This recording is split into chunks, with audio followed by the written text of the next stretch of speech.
Assalamualaikum warahmatullahi wabarakatuh. Waalaikumsalam.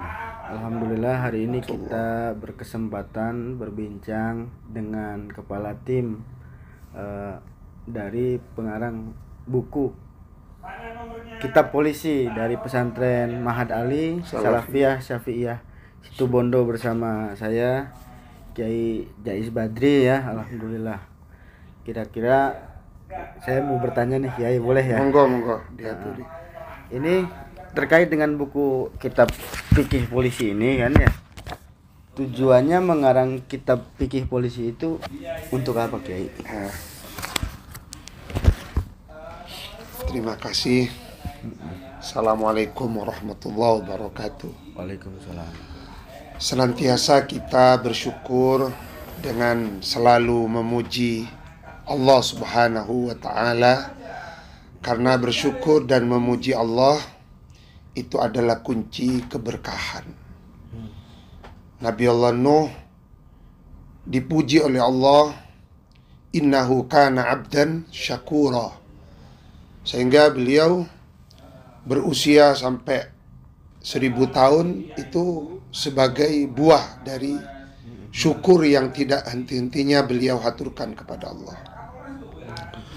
Dan kita senantiasa bersolawat kepada junjungan kita baginda Nabi besar Muhammad sallallahu alaihi wasallam, Nabi yang kita harap syafaatnya dan keberkahannya di dalam kehidupan, lebih-lebih kelak di hari kiamat.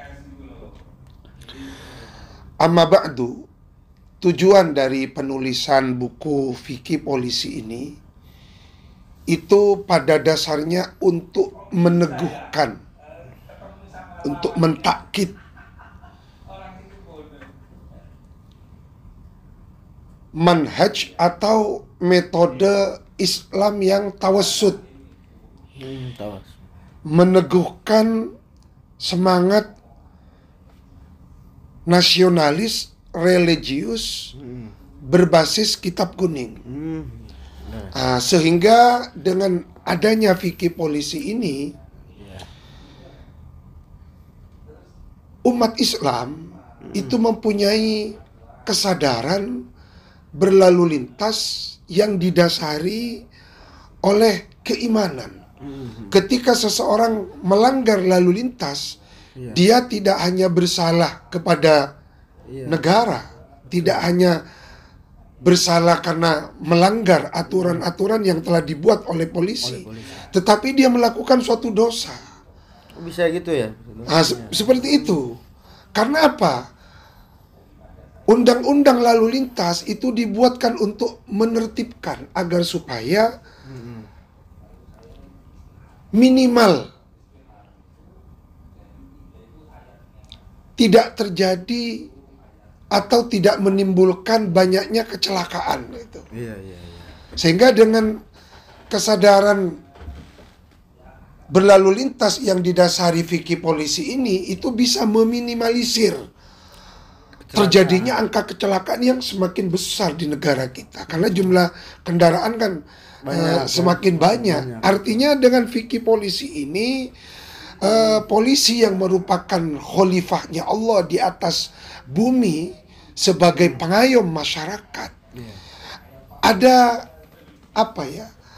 sesuatu yang selaras gitu, ada paralel antara hukum positif dengan hukum syariat Islam melalui fikih polisi ini. Itu yang mengilhami teman-teman kami, terutama saudara kami Ustadz Khairuddin Habsyish, pengajar senior di Mahad Ali Salafiyah Syafi'iyah Sukorejo.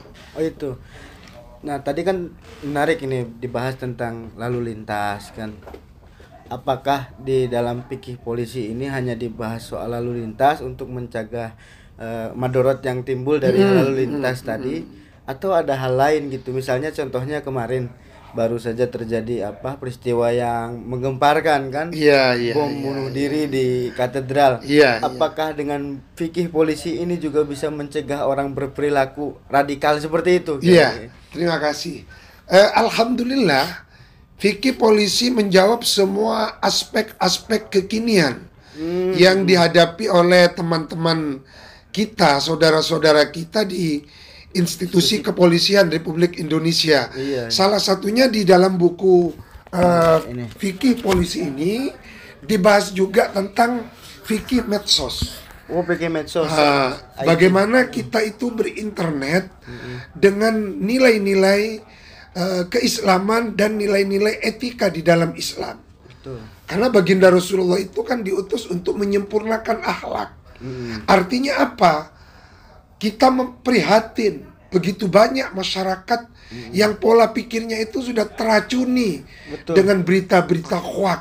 Nah, itu. Sehingga apa yang dikonsumsi melalui grup WA misalnya itu tidak dilakukan filter, ditelan mentah-mentah. ditelan mentah-mentah. Padahal ketika kita mengaji ilmu mustalahul hadis, Iya. itu kan tidak semua hadis kita terima. Maka ada klasifikasi sahih, hasan, dhaif, ada yang mardud, ada yang palsu. Sahih juga ada Maudhu dua, ya. tidak bisa diterima sebagai betul. sumber pengambilan hukum. Sohih pun ada sohih ligoiri kan. Nah sohih itu, lizati, kan. nah itulah makanya kita ingin berpartner dengan pihak kepolisian untuk bersama-sama bagaimana menyadarkan masyarakat kita agar supaya bermedsos secara positif. Oleh karena itu kita perlu mendalami fikih polisi ini karena nanti itu ada kaitannya dengan cybercrime. Iya, berarti ini fikih polisi ini ada kaitannya supaya upaya pencegahan untuk kepolisian ya khususnya ya, supaya bisa mencegah kejadian-kejadian yang Betul. selanjutnya. Saya teringat fatwa MUI bahwa MUI Majelis Ulama Indonesia itu sudah menghukumi haram kepada pelaku bom bunuh diri. Kenapa? Ada dua alasan. Yang pertama al-ya'su. Al-ya'su itu keputusasaan. Iya. Orang yang melakukan bunuh diri itu kan berangkat dari keputusasaan. Kalau dia tidak putus asa, dia kan tidak akan melakukan bunuh diri. Yang kedua, dia melakukan bom bunuh diri itu mencelakakan dirinya sendiri. Dan itu diharamkan oleh Allah di dalam Al-Quran. Tegas Allah menyatakan, وَلَا تُلْقُوا بِأَيْدِيكُمْ إِلَى التَّهْلُكَةِ. Dalam ayat yang lain Allah juga menyatakan, وَلَا تَقْتُلُوا أَنفُسَكُمْ. Janganlah engkau membunuh dirimu sendiri. Innallaha kana bikum rahima.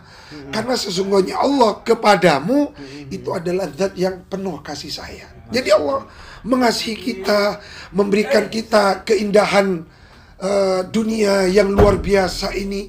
Kok malah nyawa yang mahal harganya disia-siakan dengan bunuh diri. Ini kan terkait bunuh diri itu mereka selalu mengatakan ini jihad gitu. Ini jihad gitu.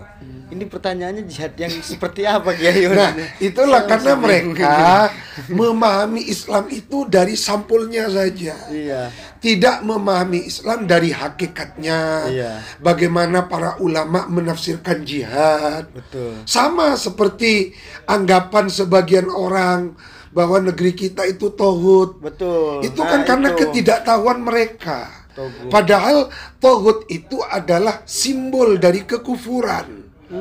Simbol dari kekufuran, simbol dari kebatilan. Iya. Nah, ini yang tidak dipahami oleh mereka. Memahami konsep tauhid itu bagaimana. Nah, oleh karena itu marilah kita mempelajari Islam dari ahlinya, dari ulama yang mempunyai sanad yang muttasil dari satu generasi ke generasi sampai ke para a'immah salafun salih, sampai kepada para tabi'in, para sahabat, sampai kepada baginda Nabi besar Muhammad sallallahu alaihi wasallam. Artinya marilah kita kembali kepada Nahdlatul Ulama, kepada Muhammadiyah yang lebih dahulu membangun konsep-konsep yang alhamdulillah dari konsep para ulama kita lahirlah Negara Kesatuan Republik Indonesia ini.